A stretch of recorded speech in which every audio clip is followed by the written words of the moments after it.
Monday, January 11th, 2021. Dr. Mountain, you have the floor and this meeting is being recorded.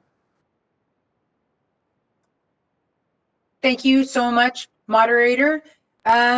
We need to start with a call to order and a roll call to establish a quorum. I can not see everyone's name. Let's see. Could other members of this committee, I see Ms. Turner. Here. Thank you. Ms. Norton. Donna. Here. And I understand that Paula will not be with us. Mr. Swenson, this still gives us a quorum, correct? Or Ms. Yamaguchi? Yeah. It still gives us a quorum. Yes. Okay. Thank you so much. That's what I wanted to know. So that's, would the members of the committee like to state their names? Cheryl, public member. Thank you. Donna Norton, LVN member. Thank you. Legal counsel? Thank you, Madam Chair. Kenneth Swenson, Attorney 3, General Counsel to the Board. Thank you, Mr. Swenson. And board staff, would you please introduce yourselves?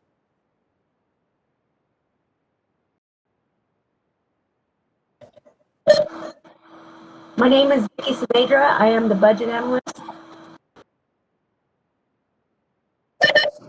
Jessica Gomez, a nursing education consultant. Faye Silverman, nursing education consultant. Cindy Fairchild, nursing education consultant. Judith McLeod, nursing education consultant. Sue Ellen Clayworth, nursing education consultant, retired annuitant.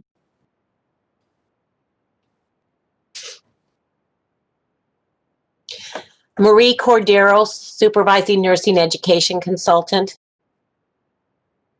Beth DeYoung, nursing education consultant.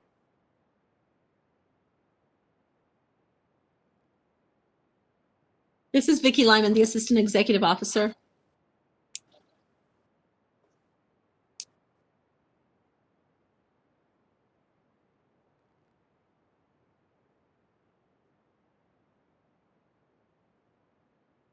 Are there other board members? Are there other staff members? Madam Chair, Elaine Yamaguchi, executive officer, and with us and possibly not able to speak, Maggie Archibald, our new HR liaison. Antoinette Wood, our enforcement chief. Doris Pierce, our Legend Regs coordinator. Sherilyn Marcino, our education practice analyst. And I think that's the list, although Ms. Schumann should be able to speak, but perhaps is not. And I believe that is the staff present. Thank you so much, Ms. Yamaguchi. And I would just like to take this opportunity to say thank you to each person for coming to this meeting today. And I think we have a very packed agenda. So I think we will just move forward and take care of our business. Let's see, is there any discussion or a move to approve the committee meetings from October 26th? Ms. Yamaguchi?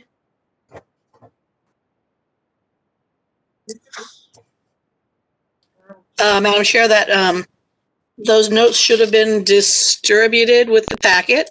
They were. Okay.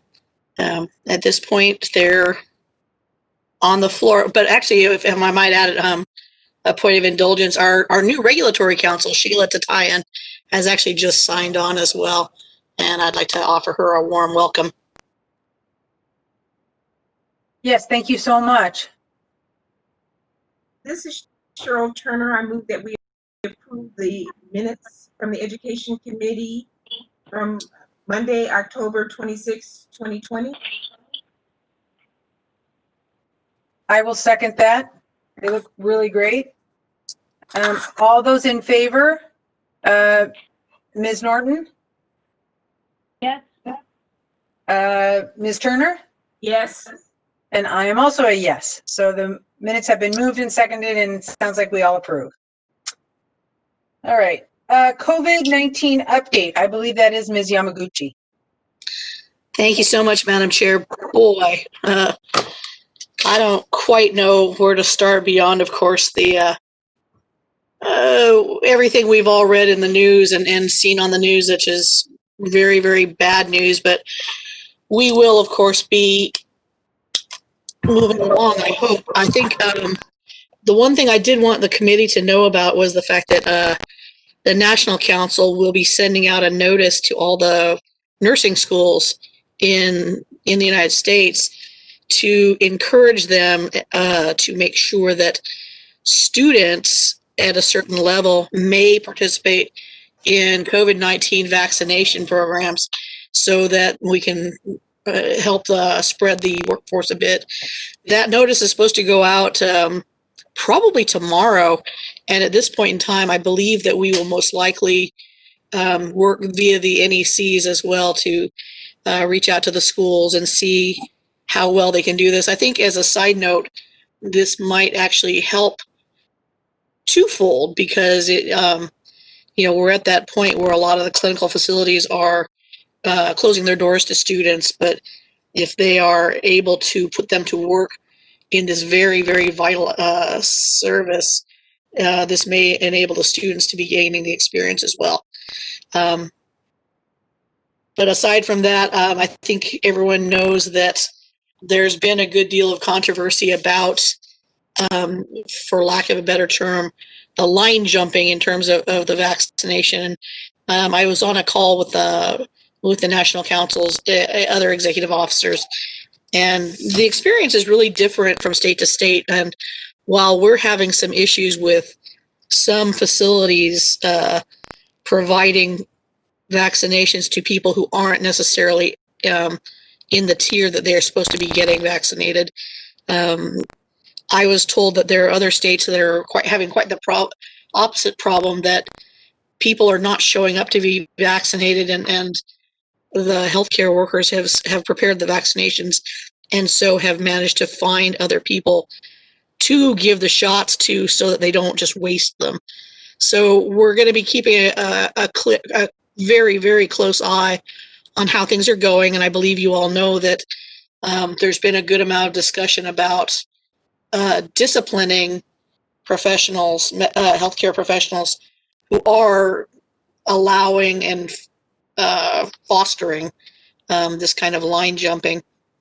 So we will be, of course, providing updates on that as we go. But at this point in time, the vaccine's rolling out slowly, but we hope that it'll start picking up some momentum. Madam Chair. Thank you, Ms. Yamaguchi. I do know that facilities here in Sacramento are reaching out to the schools. Unfortunately, as far as I know, both Sutter and Dignity have only reached out to the RN programs to assist with vaccinating in-house staff. So I'm not sure where this is all going.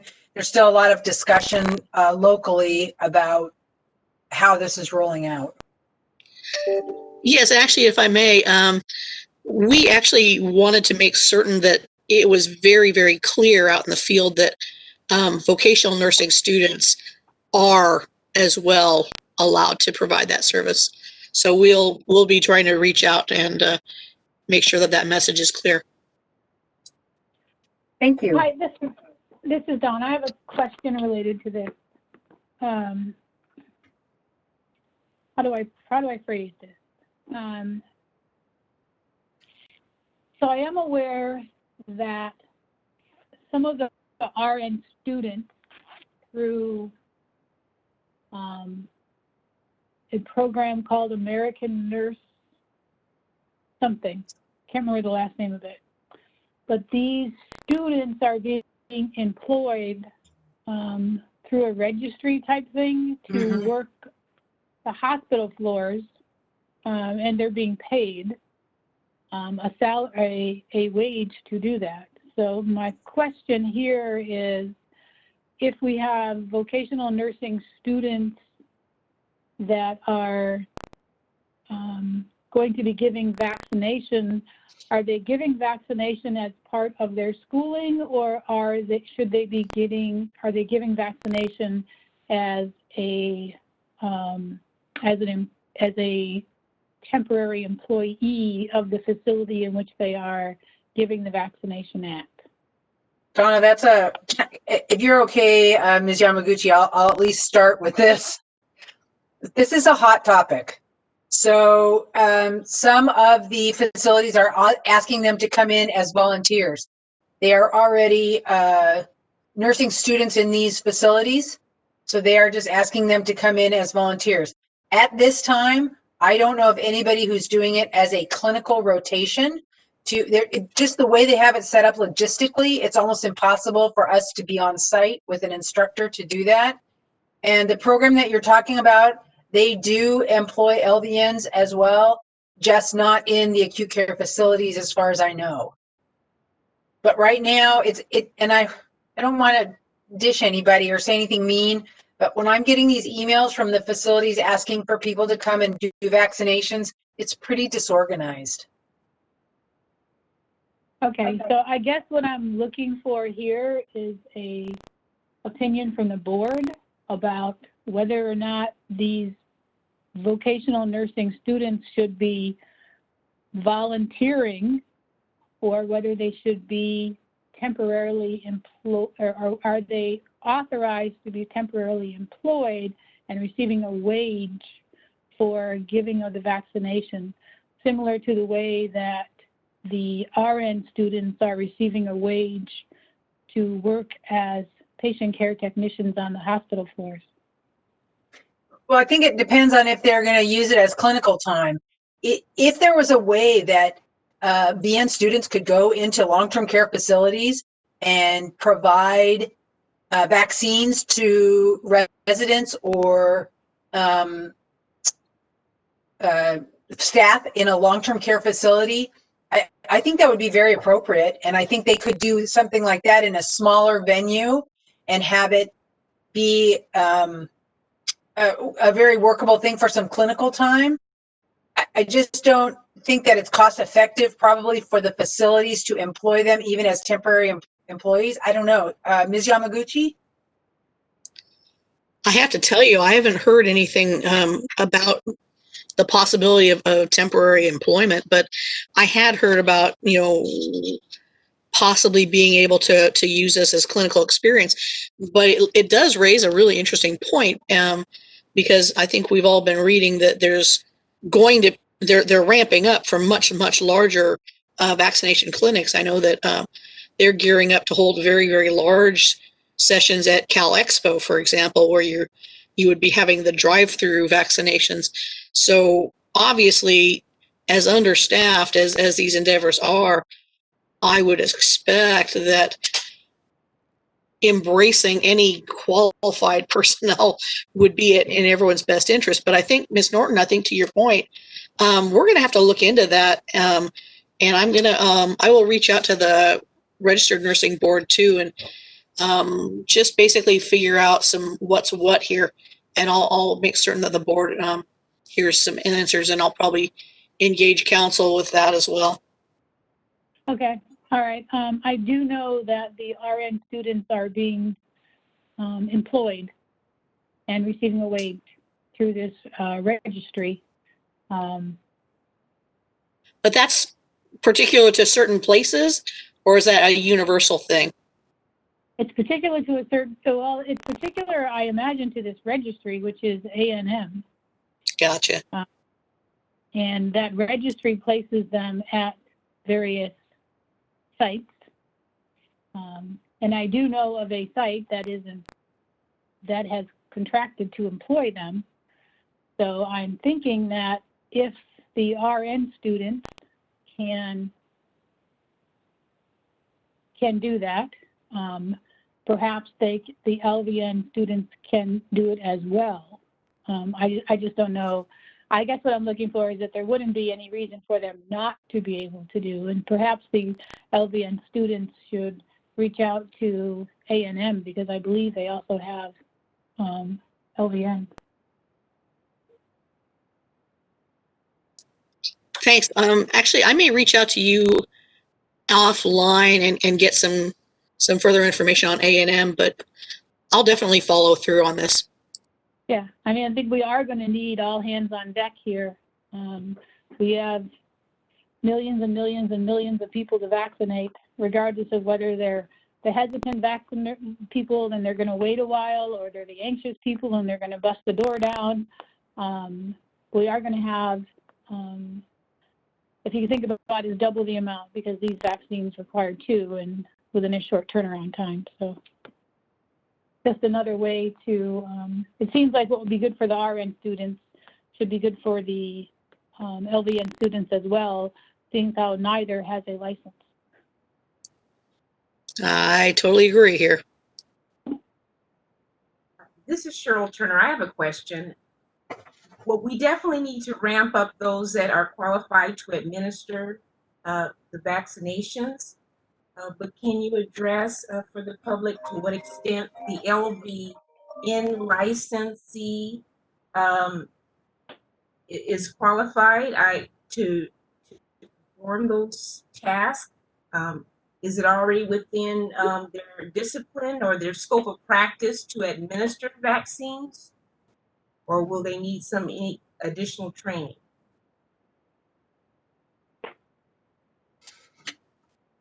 Well, they're actually, it depends on how they do the rollout of the vaccine. And please, Ms. Yamaguchi, step in. If you are there with your instructor, you have to have already been through medication administration, skills, lab, and practice. And if you're a 2nd or 3rd semester student, you've probably already given a medication. I'm not sure how it would work if they're an employee, because then you're not licensed. And technically, you shouldn't be giving medication if you're not licensed. You know what? But I think to your point, Ms. Turner, I think if you're asking me about the licensees, both VN and PsychTech licensees are it is absolutely in their scope to administer this vaccine. Okay, but if they are not licensees, but they're still students? So these students, I want to clarify something because I may have confused you all because we jumped from topic to topic. The first topic was, could the students be doing vaccinations as part of the clinical rotation? That was one topic. The other topic was, has there been any outreach to our VN students about working the hospital floors as a sort of like doing non-licensed tasks, things that don't require a license because they are not licensed at that time. So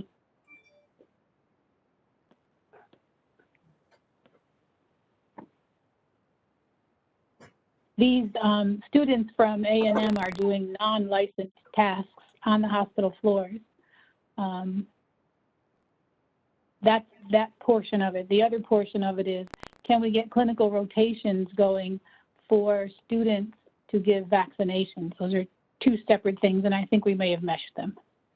Yeah, thank you for clarifying that, Ms. Norton. And I think we did clarify, if you're a student and you are supervised by your instructor and you've had that in the skills lab, you can.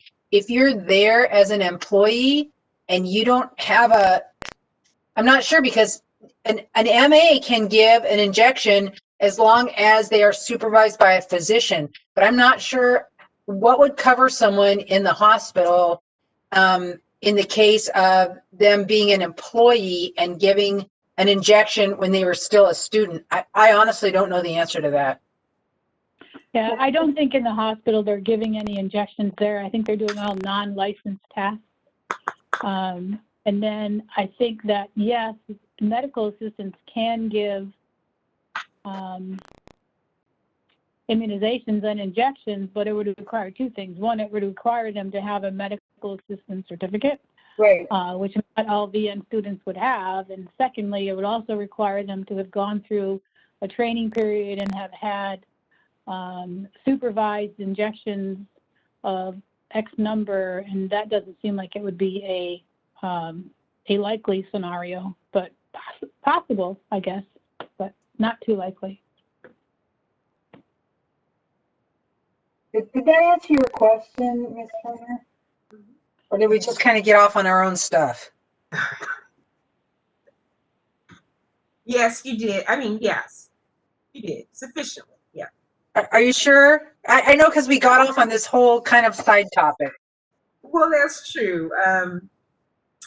We can look into it a little bit more later because I know we have a long agenda, but okay. All right. All right. And this topic is not going to go away. We all see that as we ramp up with the vaccine, this topic is not going away. So. My apologies. I think I took us off on that deviation. Okay. So are we to update, review, and consideration of special meeting on vocational nursing and psychiatric technician education modalities? That would be Ms. Yamaguchi. We are. Thank you, Madam Chair.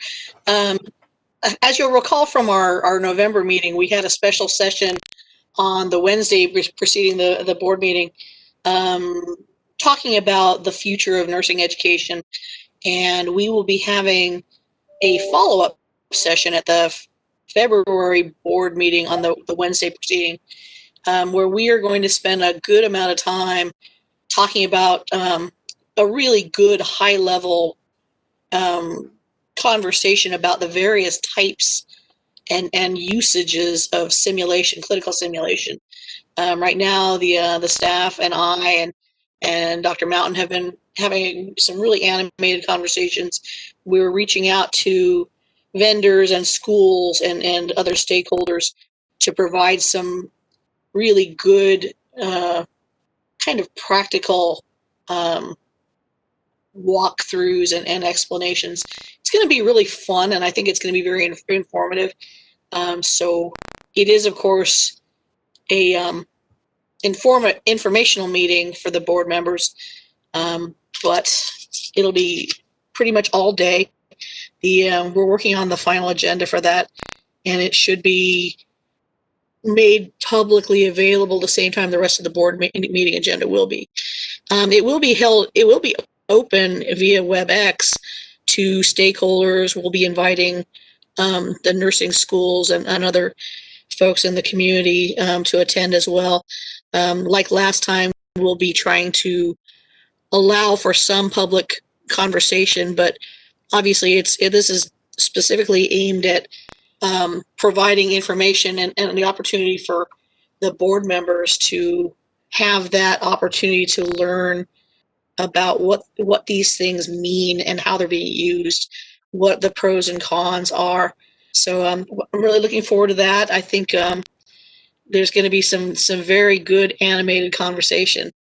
Madam Chair? I agree. There will be some animated conversation. Can I just ask, do we know how many stakeholders actually showed up at the last meeting we had? Oh my gosh, I didn't count, but there was at one point almost about 100 people in that room. So it was exciting. It was a good draw. That's a lot of people. I didn't realize there was that many. Thank you. All right. We are to update, review, and consideration of sunset legislation concepts regarding vocational nursing and psychiatric technician programs and scopes of practice. Ms. Yamaguchi? Thank you. And I'm going to kind of cheat a little bit here and do 7 and 8 at the same time. No, actually, I will not. I will just do 7. What we've been working on, of course, and the board has seen and approved the long list of sunset legislation concepts, and staff has been working on developing actual bill language. But given the legislative calendar right now, we initially had thought to provide the board members and actually go via the committees to look at some specific language and get it moving before February. At this point, we're going to slow track that down a bit. But in terms of legislation concepts for this particular committee, obviously you know that we will be urging the committee to move forward with our fee for the schools. We're looking at the language that the board has discussed a number of times in terms of creating and authorizing a cite and fine program for the NECs to be using out in the field to identify and hold schools a bit more accountable with regard to potential violations and real violations. We think that these policies are going to be very good conversations. There are also things that were mentioned in our initial sunset report back in, well, last year actually now. But the one thing that we hadn't really spoken about a great deal, but the committee and the board will recall that we had issued a precedential decision with regard to LVNs administering certain cosmetic treatments like Botox. Now, we believe that with the precedential decision, we do have that force of law to enforce that, but Counsel has indicated, and we've had a number of conversations, that future issues, future incidents, unless they are very, very similar in type, may not be adequately covered by the precedential decision. We would need some statutory authority to possibly broaden that out, and then of course we would need to implement some rulemaking on the follow-up. As I said, we've been looking into ways to better express that language, and this committee, as well as the Leg and Regs committee, will be seeing some specific language on that very shortly. But the calendar for our sunset review is so nebulous right now that we don't know, but my best guess is that we would not be asked for actual legislative language before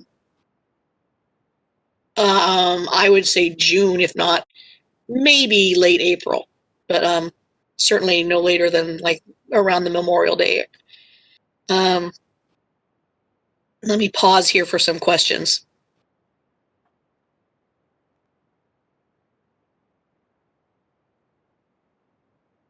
No? I think we're good. Great. Yeah, I know we've discussed these a number of times, and every time we do move a little bit further, and I do want the committee and the board to know that we're absolutely looking to have the best possible proposals ready to go when we are asked for them. Madam Chair? I do have one question. Can you remind me when we are facing the sunset date? Yeah, we have not been actually given a hearing date yet. Our best indications are mid-March.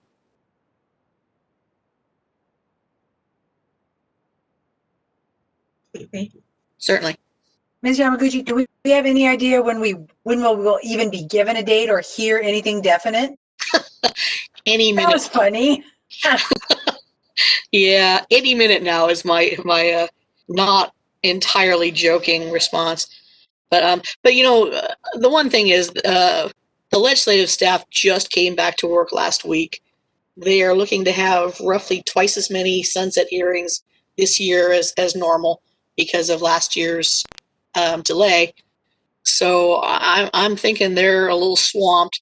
And they actually, I know that the boards and bureaus who would be ordinarily scheduled for this year, who weren't delayed from last year, their reports were just submitted last week. So like I said, I know that they are piled up with a lot to do in a very short period of time. So like I said, I any minute now too, but I wouldn't really count on anything substantive before the end of the month. But we will certainly keep everybody apprised the minute we have a date. Okay, that actually really helps. All right, our next agenda item which is review and possible action on 2021 rulemaking proposals regarding vocational nursing and psychiatric technician programs and scope of practice. Ms. Yamaguchi. Thank you. Well, the board and this committee have seen the draft rulemaking calendar, and for this particular committee's jurisdiction, one of the big things that we will be moving on, hopefully as expeditiously as possible, is finally the pass rate regulation. I know that the staff has been working with counsel to put that package together, and we'll be moving that quickly. The staff has also started working on a very large endeavor to provide a really comprehensive update and polish up on Article 5 of our regulations, which pertains to nursing education. This is going to be a long haul. There's a lot in there that needs to be updated and cleaned up and sharpened, if you will. But the calendar itself, of course, will be presented to the board for a final vote at our special meeting, which will be January 26th. Excellent. All right. Any questions before we move on? Update on the board's approved decision-making process, Ms. Yamaguchi. I'm embarrassed to tell you that I meant to take this off. This was from the last committee meeting agenda that was supposed to have been taken off since the board has acted on that. My apologies. No, that's good. Now we just moved a little bit quicker on our long agenda, so that's okay. Good deal. Update, discussion, and possible action on strategic planning. Now that is a good discussion. Yes. As the committee will recall, we do have a very ambitious strategic plan. We also put together some rather specific goals for the committee members themselves. Now, obviously, the strategic plan is a 5-year one from 2020 to 2025, and a number of our strategic goals and plans may have gone slightly awry from last year. But what we're proposing to do now is two things. One is that we want to make sure that the committee itself is looking very, very hard at the committee goals and objectives and seeing where they are in terms of acting on those. And since a lot of those are ministerial in nature, I think you'll find that we have been proceeding on those goals. But I think the committee is going to want to take another view of that and kind of chart through a path. But the other part is the bigger part, and that is looking very critically at the overall plan and the goals with regard to education and practice. What we're suggesting we do at this point is prepare to have an annual review and status report on our strategic plan as a whole for the board to review, discuss, and approve at the May board meeting. So what that means, I think, is we're recommending that at this point in time, committee members look very critically at the overall strategic plan in their area, as well as the committee's goals and objectives, and think through what seems like is being done, what seems like maybe taking a little bit longer, what we think is logical, possible, and desirable for us to be doing in this coming year, 21, and essentially looking again at the field and thinking about how things have changed and what may actually be easier or more difficult, I think, to achieve. So what I'm thinking is having staff put together something of a discussion document for the next committee's meetings, and for a good active discussion at that meeting, and then some recommendations from the committee at that point to the full board for the May meeting. And let me pause here for some questions. Actually, I thought that was a very good description, and I think that's a great idea. Thank you. Yeah, I agree too. Good plan. Great, thank you. All right, then that's that item then, Madam Chair. All right, updates from Supervising Nursing Education Consultant. We're glad to have Ms. Cordeiro back. Thanks. It's good to be back. Just four things. The first one, on December 16th and 17th, 4 NECs attended the NCLEX virtual ATI conference on the next generation NCLEX. I did not go, but we do have some NECs on here who did attend if you have any questions for them. Number 2, the NECs have been working diligently and are continuing to work to update all our education forms, policies, and procedures.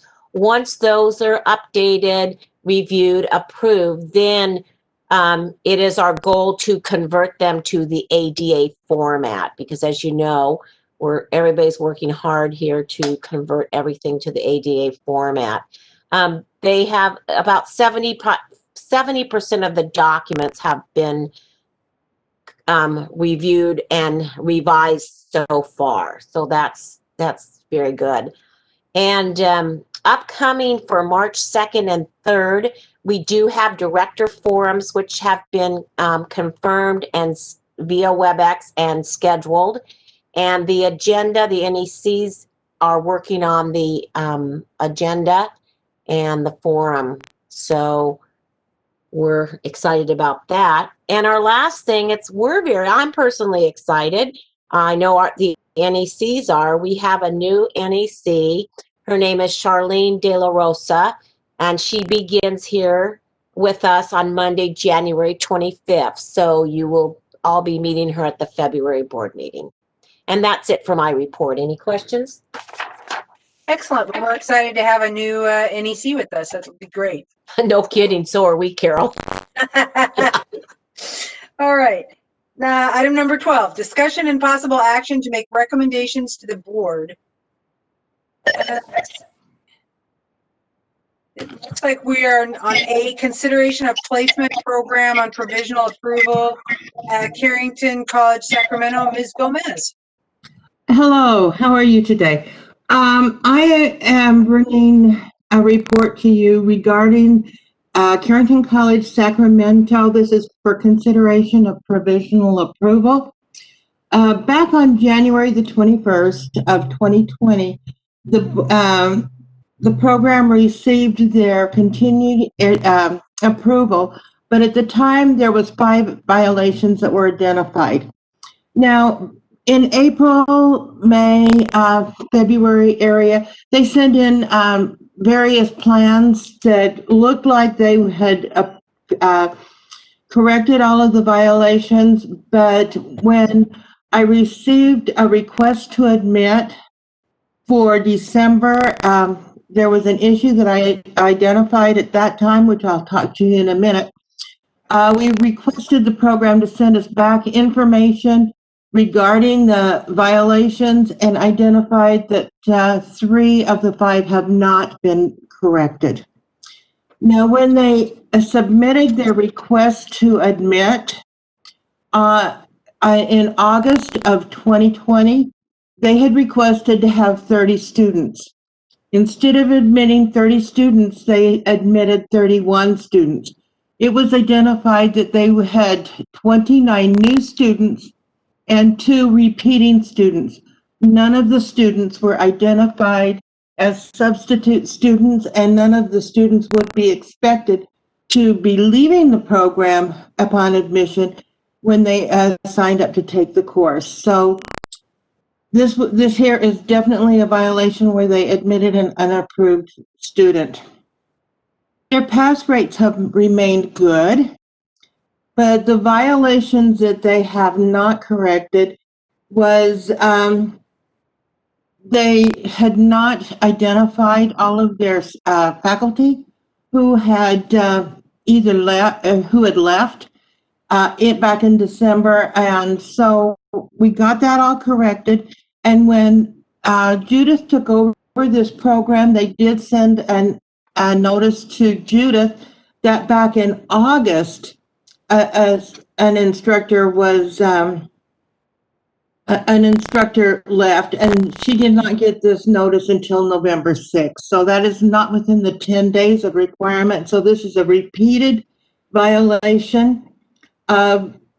Their violation 2 was corrected. Their violation number 3, which is identifying student performance.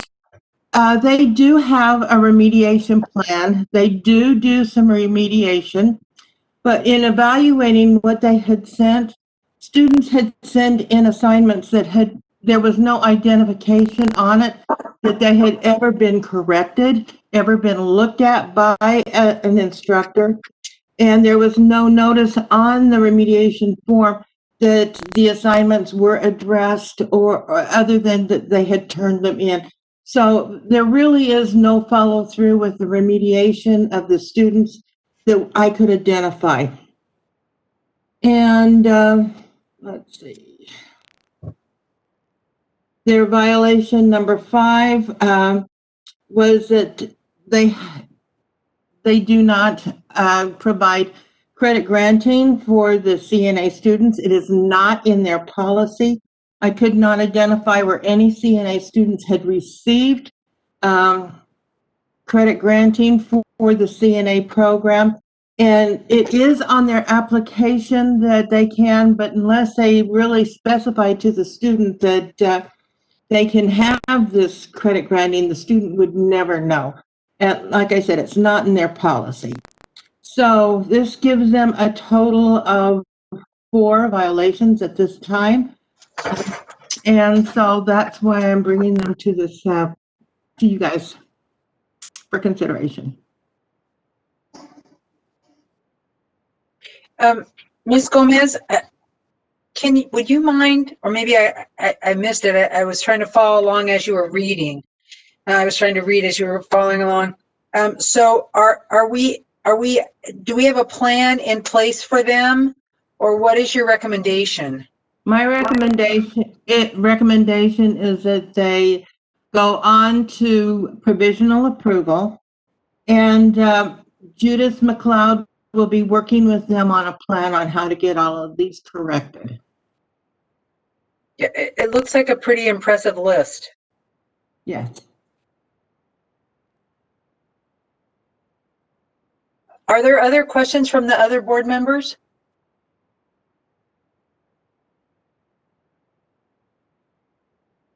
Okay, so is the anyone from the school? This is the moderator. I do see 2 representatives from the school. The first one is Sharon Parkman, the director, and the second is Jonathan Sherman. I can unmute Sharon. Would you like for me to do that? That would be excellent. Thank you so much. Sure, one moment. Ms. Parkman, you now have control of your mic. Okay. Good afternoon. So I have worked with Dr. McLeod and Ms. Gomez on trying to rectify the violations. We have a plan in place, my faculty and I. So I didn't know if you wanted to hear what we have done up to this point. Yes, have you done anything differently or submitted some new information or prepared to submit some new information, especially before the February board meeting? Okay, I plan to address it and send in a report before the February board meeting. But on the number 1 violation about resignations, I've now put into place a process where when I offboard faculty, I notify the board that I have done that. As they said in the thing, I currently have 12 faculty that are identified. I actually have hired somebody since 11/6 that was approved, so I now have 13 faculty. So we have addressed that. Then on violation number 2, that was about attendance. That was mentioned. I have a new form for all the faculty to use to place in the student's file when makeup was completed and when they plan to have it completed. And I will say that the comment about OB and PEDS not being made up is not true, starting with the group that that graduated in December. They did indeed make up any missed PEDS. And at that point, because of sites being closed to us, it was indeed all done simulation, both virtual and on-ground simulation with simulators in our lab. And right now, going forward, I do have one OB site and one PED site so that my students can get direct hands-on care, even during this time of COVID. And then the big one about remediation, we have set in process that, and I have worked with the faculty on the fact that when they ask a student for remediation information, that they have to comment on it, they need to grade it. All the students that are on SSPs, everybody is put on a student success plan who achieves less than 75% on an exam. We put them on a SSP. Those are reviewed weekly in our by myself and my ADON for remediation. They are also presented in our student at risk meetings with the academic dean who heads the Student Success Center. All exams are reviewed by both the student and the faculty since Ms. Gomez made her visit. That was something that I put in place so that we know that the students are getting the information. Tutoring is scheduled for the nursing core content. We have tutoring sessions in the evening, both drop-in and one-on-one with the students on teams. If a student needs a referral to the Student Success Center, it is for time management or studying skills, and they meet with one of the tutors there, and then they report to us and also make notes in our campus view. If a student's grades improve, they're still watched by the faculty and the ADON and myself to make sure that they pass the course. We have had a couple of students that have not made it, that have come back and repeated courses, as was noted in when I admitted an extra repeating student. The violation number 5, the transfer credit policy. All the enrollees are told about the transfer credit policy when they meet with the enrollment reps, and when I and my ADON do interviews, we also iterate to the students that if they have nursing courses, if they have been a CNA, that they can give us their transcripts so that we can indeed give them transfer credit. I will say that since I have been the DON, only one student has asked for transfer credits from their CNA program. And when I reviewed the syllabi from the courses, it didn't have all the objectives that we have in our VN 102, which is our first fundamentals course.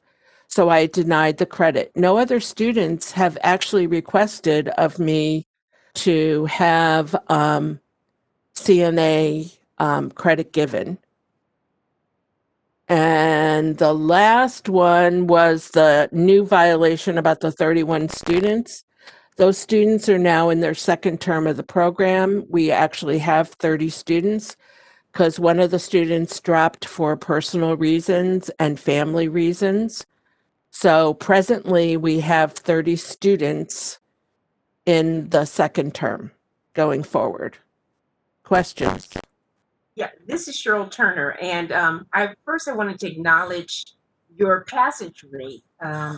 Looks like you're doing a very good job at 84% passage Thank you. rate, so good job.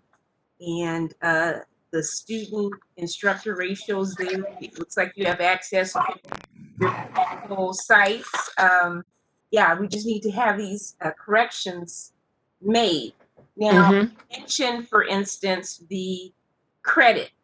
And so is there any reason why you cannot develop a written statement that's posted or put in the syllabi about credit for prior healthcare experience? Well, it would need to be before our syllabi, Okay. because that's something that's the very first course. Okay. So the CNA. So I have asked to have it put in the catalog or the nursing manual, and we are working that through committee currently. Okay. Sharon, I think it might be helpful also. Hi, everyone. This is Jonathan Sherman, and thank you for having me on today as well. In our academic catalog under our transfer credit policy, we do indicate that we do award credit, and transfer credit is evaluated on a case-by-case basis, of course. And that's on a matchup that review is conducted by, in this case, the Dean of Nursing, to ensure that it lines up with our curriculum, to ensure that it's consistent with the profession. And we do have that in the academic catalog. Is there a recommendation that we include something in another location as well? Ms. Gomez? Okay, so to the NEC, could you respond to that? Just a second. Okay. Okay, I'm sorry, I didn't know I had been muted. Their policy needs to read that there is credit for the CNA. Previous nursing does not make an LVN applicant for an LVN understand that could be possibly their CNA education. And so it really, per our regulations, it does show that it has to show CNA. All right, but is Okay, there thank you for that clarification. No, is there somewhere else you'd like for it to be posted? It just needs to be in their policy and in their student, not the handbook, but the catalog. But their written policy does not identify CNA, and it needs to. Okay, so thank you for that. In addition to the standard transfer credit policy, you would like for us to include language that states, in addition to previous nursing coursework, we also accept transfer credit for CNA. So to specifically call that out, is that accurate? Yes. Okay. If we were to include that language into the existing transfer credit policy, would that suffice? You would need to do that and submit it to Dr. McLeod. Okay, so we can make that update, proposed update, send it to Dr. McLeod for review.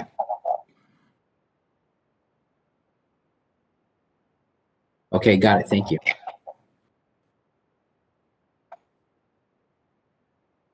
Are there further questions?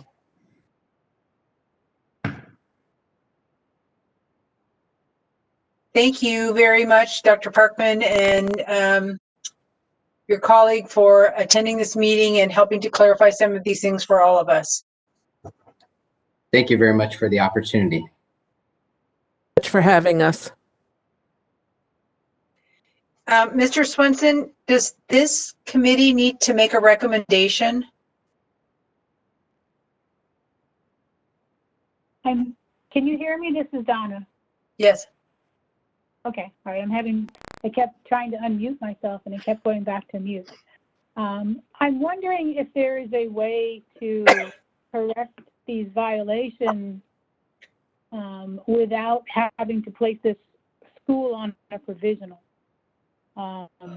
Because they do have good pass rates, and it seems like the majority of these violations can be corrected, and I'm not diminishing at all the violations.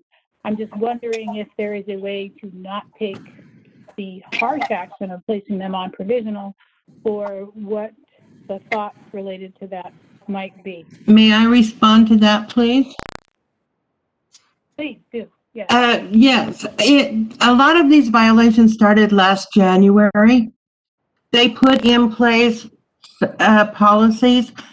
Some of them that one of them specifically that I have a copy of is that there was a policy written where they would notify the board upon the resignation or termination of a faculty, and yet it continued.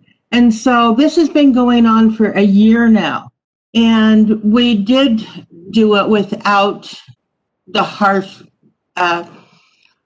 movement towards the provisional approval, but with the violations remaining and a new one on top of it, that's why it was recommended. So this is a problem that you've been working with the school for a little while on? Since January of last year. Thank you. Other questions? I thought that was a really good question. Thank you, Donna. And I go back to my question. Mr. Swenson, is this committee to make a recommendation to the full board? Yeah, the appropriate motion would be to recommend action to the full board. So, sorry, Carol, this is Donna again. I just have another question, and that's fine. I probably should know the answer to this, but I just can't pull it out of my brain right now. Is the time that a school is placed on provisional, is it a set length of time, or do we have latitude to vary the length of time, or is it just you go on provisional and you stay on provisional for a year or two, or?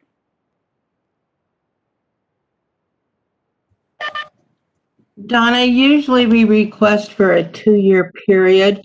And in something like this, since I've been working with them for a year to get this done, a 2-year period would give them time to write the policies, get the policies to us, and show us that they're actually following the policies.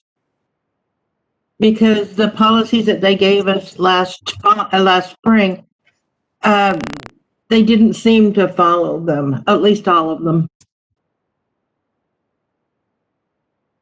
Okay, thank you.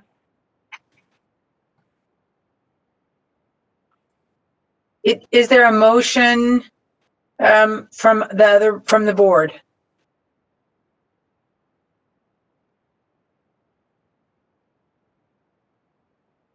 Is there discussion from the board?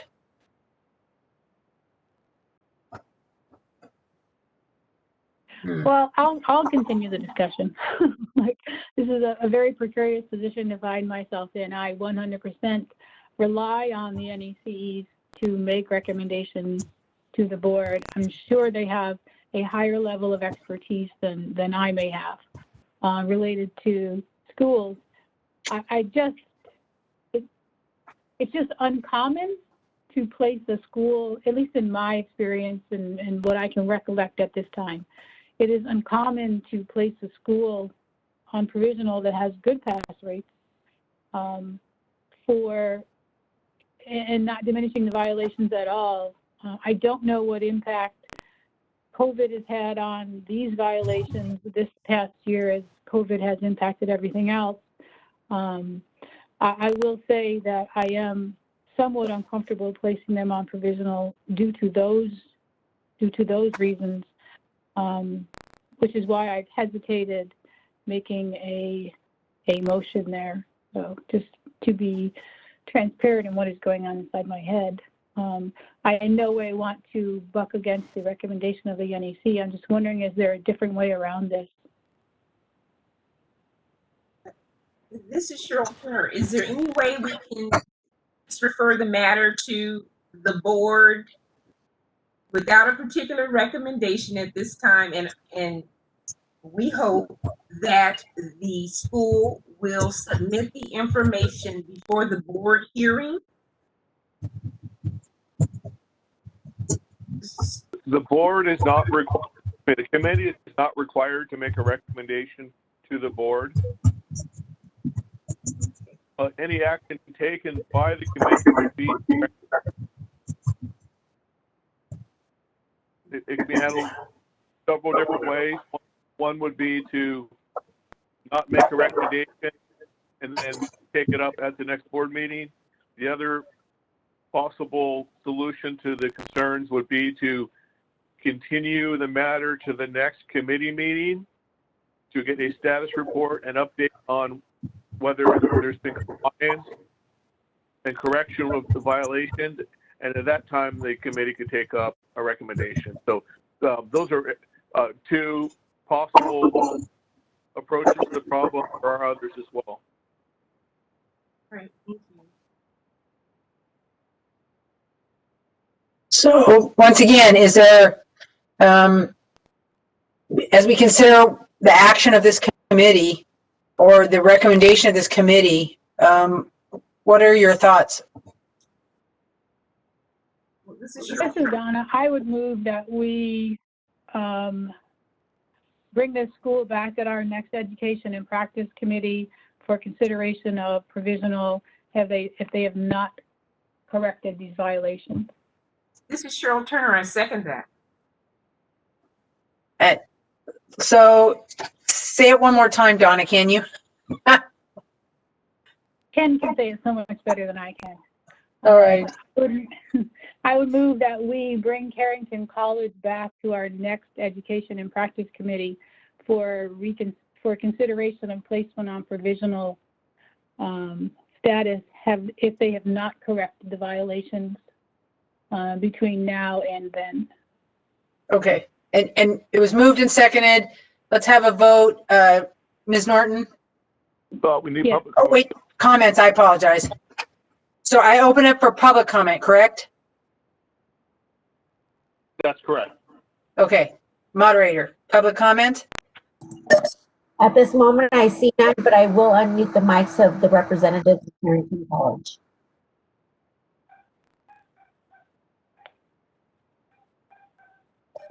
Ms. Parkman, you're free to speak.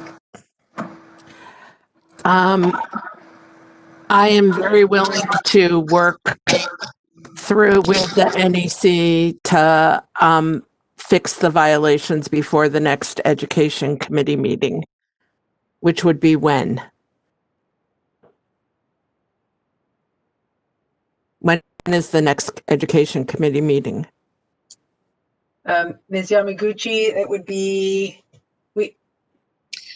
Most likely you would be looking at having the committee meet in, I would say late March or early April, early to mid-April. Well, and when they sent me the violations, they said they wanted everything by March 15th anyways, but I was going to get it for the next board meeting, so that would work fine. Well, actually, if I may, Madam Chair, the timeline that the NECs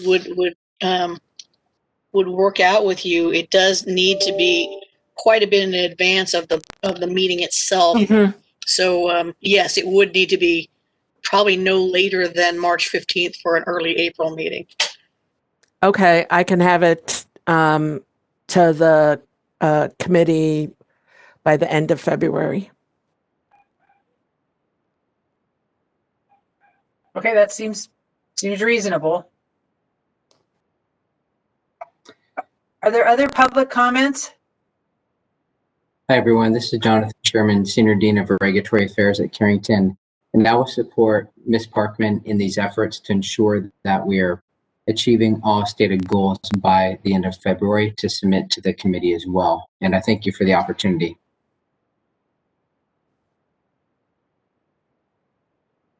Are there any other public comments? Dr. Mountain, I see none at this time. Thank you so much. Are there any other board comments before we take a vote? All right. Ms. Norton? Yes. Ms. Turner? Yes. And I'm a yes. So it's unanimous.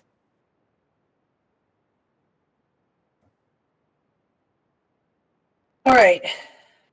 Are there, on number 13 is public comments on any items not on the agenda.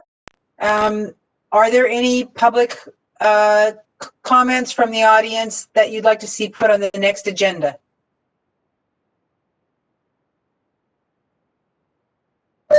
Dr. Mountain, I see no hands raised out in the public. Thank you so much. Are there any recommendations? Oh, hello? Are there any recommendations for agenda items for future committee meetings from the other committee members?